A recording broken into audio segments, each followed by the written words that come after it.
যশোরের শার্শায় জাঁকজমকপূর্ণ পরিবেশে বাংলাদেশ আওয়ামী লীগের ৭৫তম জন্মদিন পালন করা হয়েছে।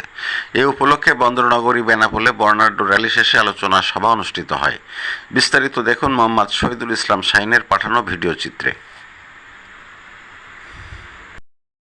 বাংলাদেশের সবচেয়ে প্রাচীন এবং বৃহত্তম দল বাংলাদেশ আওয়ামী লীগের ৭৫তম প্রতিষ্ঠা বার্ষিকী উপলক্ষে আয়োজিত আজকের এই বিশাল সমাবেশের প্রধান অতিথি হিসেবে আছেন শার্শার সবচেয়ে প্রিয় ব্যক্তি, এদেশের বিশিষ্ট শিল্প ব্যক্তি জনাব শেখ রাফিউদ্দিন। যে আশা উদ্দীপনা নিয়ে ১৯৪৯ সালের ২৩শে জুন ওই বাংলার মাটিতে আওয়ামী লীগ প্রতিষ্ঠা হয়েছিল, মাওলানা হামিদ খান ভাসানী সৈয়দ শামসুল হকের হাত ধরে, তার পরবর্তীতে বাংলার অবিসংবাদিত নেতা জাতির পিতা বঙ্গবন্ধু শেখ মুজিবুর রহমান, এই বঙ্গবন্ধু শেখ মুজিবুর রহমানের নেতৃত্বে বাংলাদেশ আওয়ামী লীগকে উজ্জীবিত করে একটা স্বাধীনতার সংগ্রাম আপনাদেরকে উপহার দিয়েছিল, আমাদেরকে উপহার দিয়েছিল, যার বুনিয়াদে আজকে বাংলাদেশ আওয়ামী লীগ আজকে স্বাধীন সার্বভৌমত্ব দেশের নাগরিক হিসেবে আমরা কথা বলতে পারছি।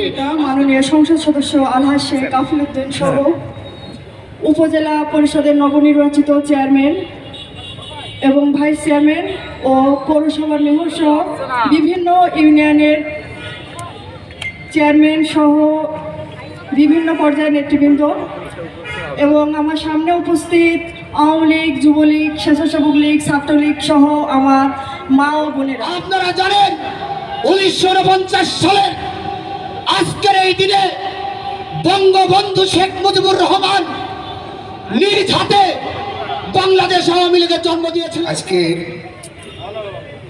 এই অনুষ্ঠানের সম্মানিত সভাপতি,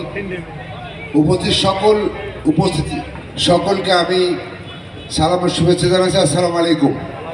আমার বক্তব্য শুরুতেই গভীর শ্রদ্ধার সাথে স্মরণ করছি জাতির জনক বঙ্গবন্ধুর প্রতি, যিনি না হলে আমরা আজ এই মাইক ধরে দাঁড়িয়ে কথা বলতে পারতাম না, যিনি না হলে আওয়ামী লীগের জন্ম হতো না, যিনি না হলে লাল সবুজ পতাকা আমাদের হাতে উঠত না, যিনি না হলে আজ দেশ স্বাধীন হতো না, যিনি না হলে আজ এই দেশে উন্নয়নটাও হতো না।